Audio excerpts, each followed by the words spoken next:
Hey, what's up you guys, it's Dorothy and welcome back to my channel. In today's video, we're going to go into chapter 105 of Lost by James Patterson. So let's get right into this video. This video may contain sensitive topics and foul language. If you do not wish to continue, I suggest you click off the video now. You have been warned. That evening, I was trying to figure out my life. It had been hard watching Marie leave, but I knew I'd see her again soon.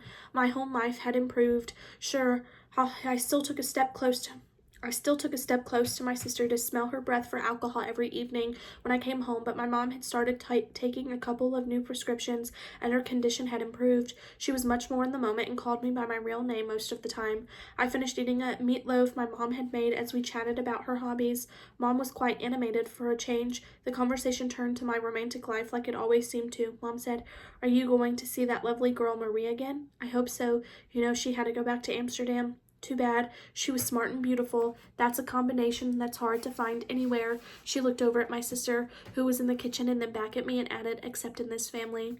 I laughed. I appreciated my mother's keen sense of humor these precious times, and she was lucid and in the moment. I said, "Did you do anything interesting today?" "I played the piano for Chuck." Oh no, my heart sank. I cut my eyes over to my sister in the kitchen. We'd lost her again. I didn't understand the broad smile Lila had on her face. Mom said then Chuck showed me some stretches and sat with me until Lila got home from work. Lila was still smiling. I excused myself from the table and stepped into the kitchen. "What's with the grin? You look like a Cheshire cat." Lila giggled and said, "I've been waiting for this conversation for a couple of days." "Why is that?" "The nursing company has been sending a new aide over in the afternoons, a young guy named Chuck." She laughed.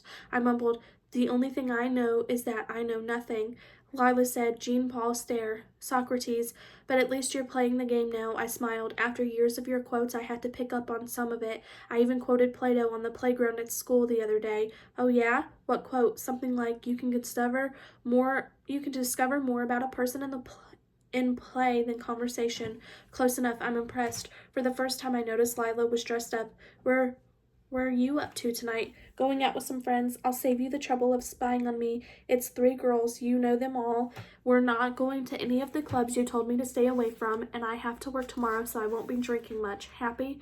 "Not as happy as I'd be if I could direct your entire life, but it's a start." My sister kissed me on the cheek, then kissed my mom goodnight. When she got to the door, she turned and said, "You've been surprisingly reasonable about this.